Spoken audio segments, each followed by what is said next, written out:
Assalamualaikum warahmatullahi wabarakatuh. Nama saya Nadiatun Nuraini.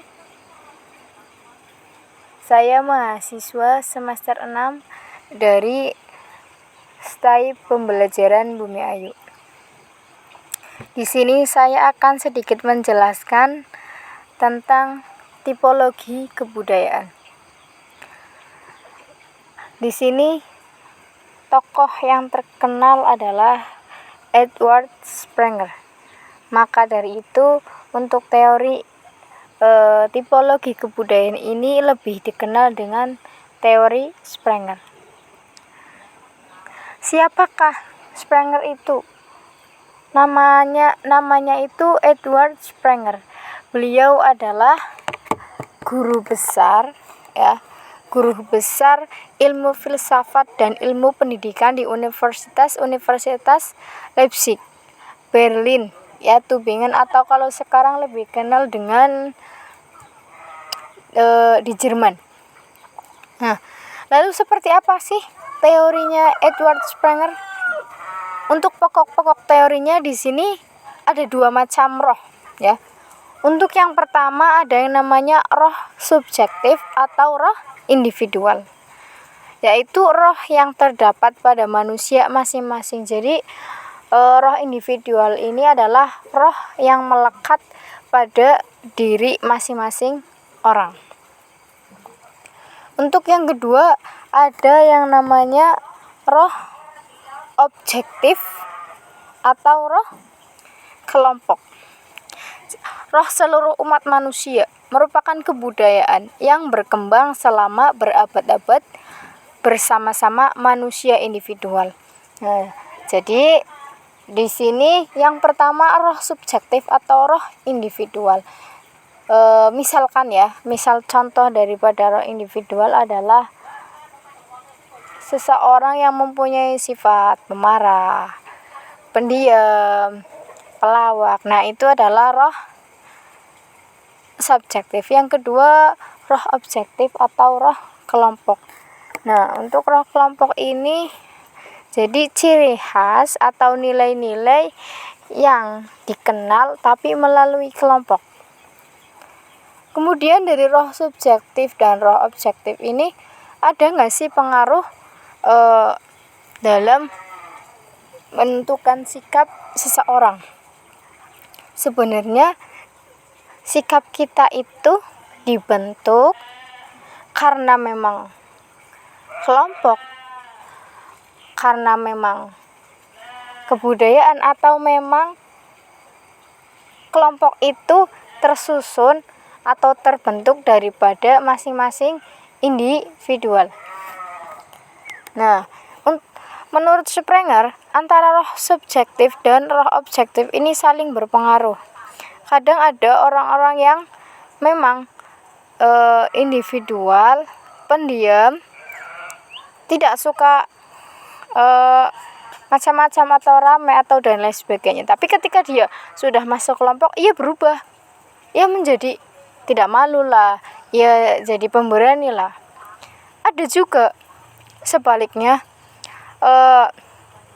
orang-orang yang dibentuk memang karena kelompok tersebut.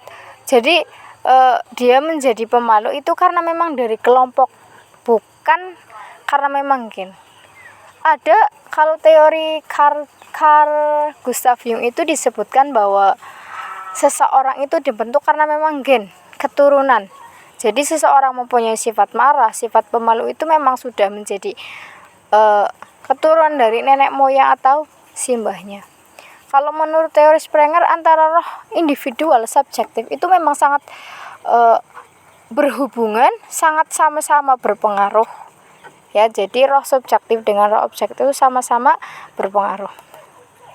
Terus ada tipe-tipe pengelompokan manusia individual. Yang pertama yaitu ada yang namanya kardinal. Untuk kardinal ini dibagi menjadi dua macam. Yang pertama hedonis dan yang kedua narsis. Untuk kardinal ini adalah ciri-ciri daripada khas, ya. ciri khas seseorang. Nah, yang pertama adalah hedonis. Jadi manusia hedonis itu selalu berupaya mencari kesenangan. Jadi kalau dia melakukan sesuatu tidak ada unsur kesenangan, maka dia tidak akan ikut serta untuk melakukan sesuatu tersebut. Yang kedua ada yang disebut dengan manusia narsis.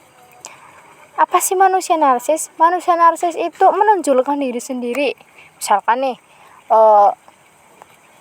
jalan-jalan langsung selfie, jalan-jalan langsung posting-posting. Nah, itu kan narsis ya namanya. Selalu menonjolkan, pengen kelihatan sendiri, menonjolkan diri sendiri seperti itu.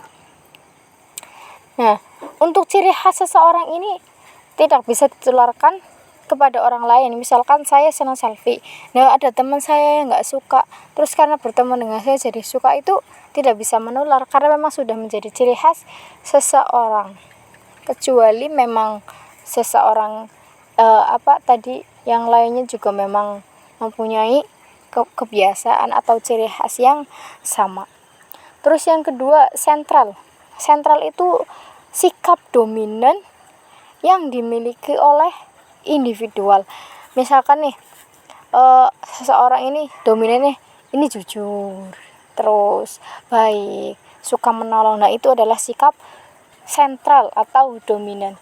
Terus yang ketiga ada yang namanya sekunder. Kalau sikap sekunder ini sikap di mana orang tuh memunculkan sikap itu bukan karena kebiasaan, bukan karena ciri khasnya. Misalnya nih, orang biasanya pendiam kok tiba-tiba marah-marah. Nah, itu tuh sikap yang muncul marah-marah itu disebut sikap sentral, yaitu sikap yang memang bukan pada watak aslinya, bukan ciri khas aslinya. Mungkin marah-marahnya itu karena memang ada penyebabnya. Ada yang membuat marah, ada yang membuat jengkel sampai dia mengeluarkan sikap yang tidak menjadi ciri khas diri sendiri. Nah, di sini ada dalam teori Sprenger, watak manusia itu ada dibagi simbol manusia, watak manusia itu dibagi 6 macam. Yang pertama ada yang namanya manusia teori. Manusia teori itu manusia yang segala sesuatunya itu harus sesuai dengan teori. Artinya apa? Jadi begini, manusia teori itu kebanyakan ke kutu buku, menjadi seorang kutu buku. Jadi kalau misalkan ada kegiatan misalkan reuni, kumpul-kumpul, dia nggak senang. Kegiatan yang tidak ada unsur keilmuan atau pengetahuan, dia tidak akan ikut. Itu manusia teori. Jadi semuanya itu harus dibergantungkan, harus dipatokkan kepada teori atau pengetahuan. Dia nggak bisa misalkan mendapat sesuatu apa dengar dari orang lain, dia tidak akan langsung percaya kecuali memang dari teori. Yang kedua ada namanya manusia ekonomi. Manusia ekonomi itu yang penting hasilnya. Jika sesuatu atau suatu perbuatan yang menguntungkan, hasilnya itu menguntungkan diri sendiri, ada untungnya. Nah, itu adalah orang-orang yang ekonomi. Yang ketiga, jenis manusia yang ketiga adalah manusia estetik, yaitu manusia yang mengutamakan keindahan. Yang keempat, manusia agama. Yang kelima, manusia sosial. Dan yang keenam adalah manusia kuasa. Kalau manusia kuasa itu misalkan gini ya, dalam suatu jamiah nih, dia itu seneng banget, paling seneng megang mic kayak gitu. Kalau misalkan dia nggak mau megang mic, dia marah gitu, karena memang manusia kuasa. Untuk manusia sosial itu berarti manusia yang lebih mengutamakan, lebih memprioritaskan lingkungan sosial, masyarakatan, ya. Untuk yang manusia agama itu ciri khasnya lebih ke kalau misalkan dia ada suatu teori dengan dia ada yang diajarkan yang agama, dia akan memilih agama, dia akan memilih lebih percaya kepada Al-Quran, karena manusia agama itu menganggap bahwa agama adalah pegangan hidup. Demikianlah sedikit pemaparan dari saya Masih banyak kekurangan, mohon maaf yang sebesar-besarnya. Assalamualaikum warahmatullahi wabarakatuh.